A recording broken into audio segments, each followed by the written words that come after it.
Have you ever asked yourself, how do I sew? How do I start? Where do I start?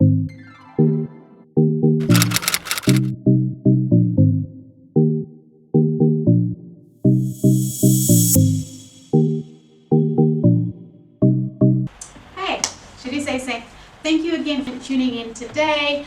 We're going to be starting a series which has been requested by some of my subscribers in regards to some of them who are beginners. They want to go into sewing, but they don't know what exactly they need to get started. So I've decided to start this series for them. But if you're a beginner and you have no clue where to start, this is the channel, this is the series. I'm going to be showing you what you need, the basics, so that you don't go out there, go crazy, buy expensive stuff that you don't need or might not need at this stage. Please make sure that you subscribe and like. So let's jump right in, and I hope you enjoy. So we're going to start with the scissors. All right, so these are called cutting shears, which are very important when it comes to cutting your fabrics. They're very good and they last really long if you get a good quality one. Usually they're quite expensive, so unless you're investing in this as a hobby or you're investing in it as a business, it would be good to get your hands on one of these.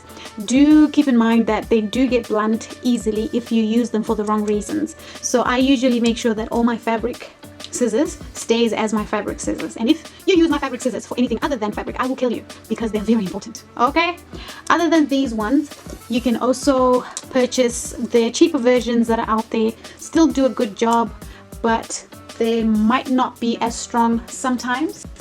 I do have a pair here as an example of what could happen with this version of scissors compared to those ones, and the fact that you want to use them for a long time. You don't want to keep buying these type of scissors.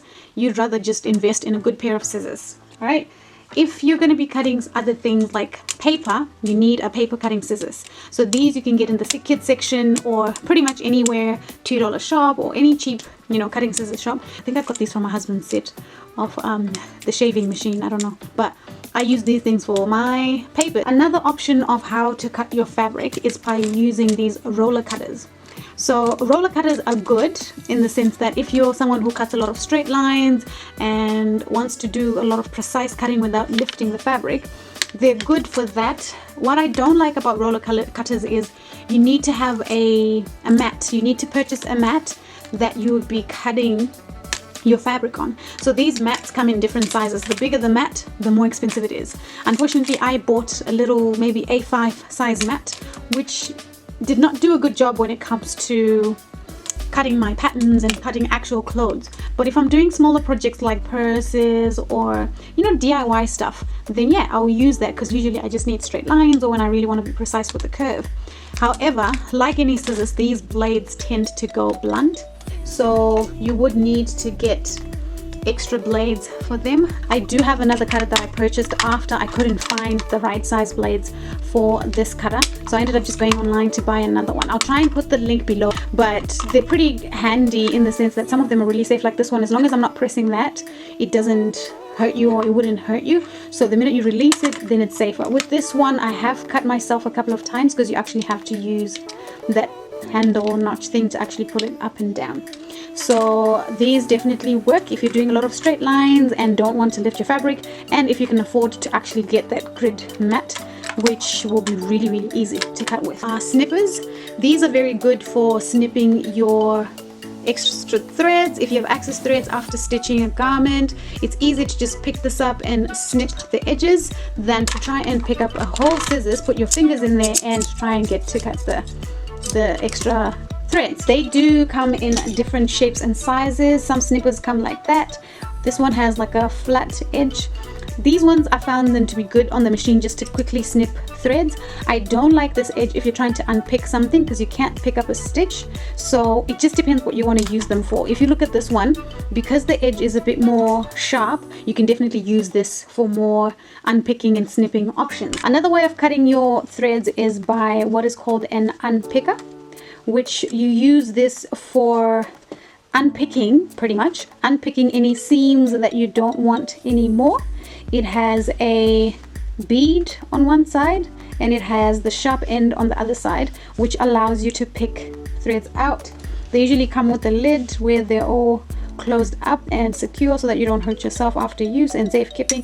This cutting edge on there does tend to get blunt over time, so you'll find yourself buying more of these. They come in different lengths, different colors, and different sizes, and pretty much those are the basics of the things you need to cut your garment.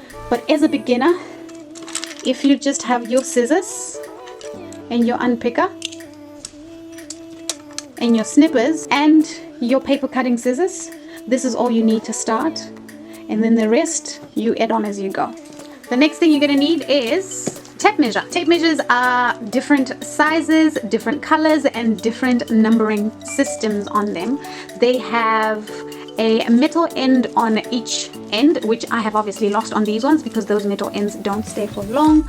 I do have another tape measure here just to give you an idea of how those metal ends look. Unfortunately, they don't last very long, but they're very handy for measuring because you know exactly where you want to start your measuring. And if you do lose them, it's not a big deal. You can still see the numbers as to where to start your measuring. Another piece of measuring instrument that you will need is a ruler. This type of ruler, I like it because it gives me different measurements in centimeters, inches, millimeters, and so on and so forth.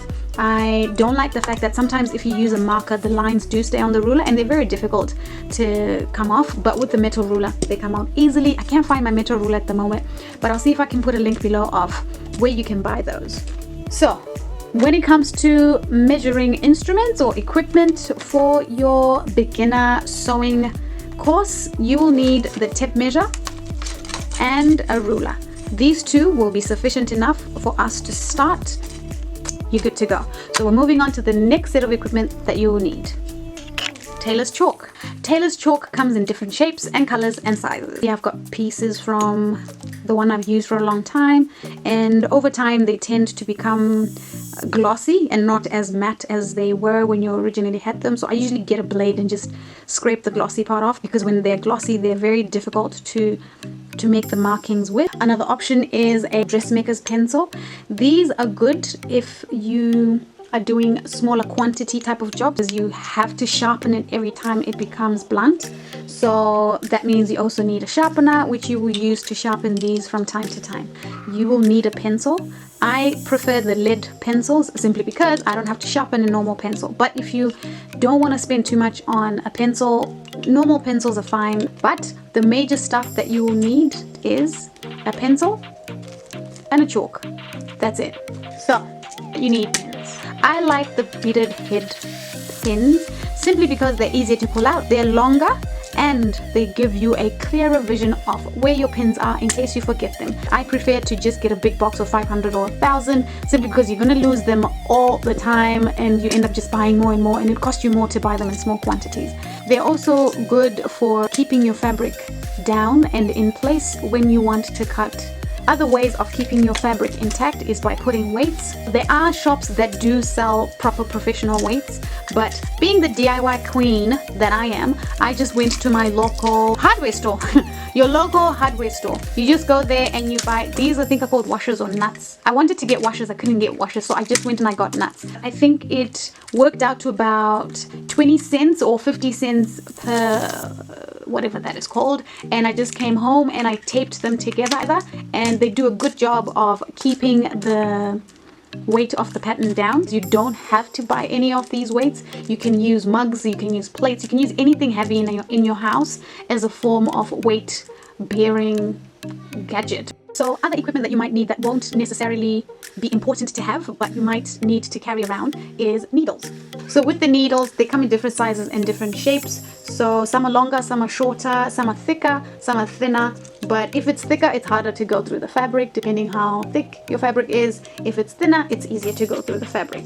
So that was the first tutorial. I know there was a lot of equipment in there. You need to choose what you can afford at this point in time. Some of the things you add as you go, but for a beginner, to stick to the basics, it's fine. You'll still get the same job done, but the important thing is you've decided to start, so don't forget to subscribe. Do not forget to subscribe. Bye!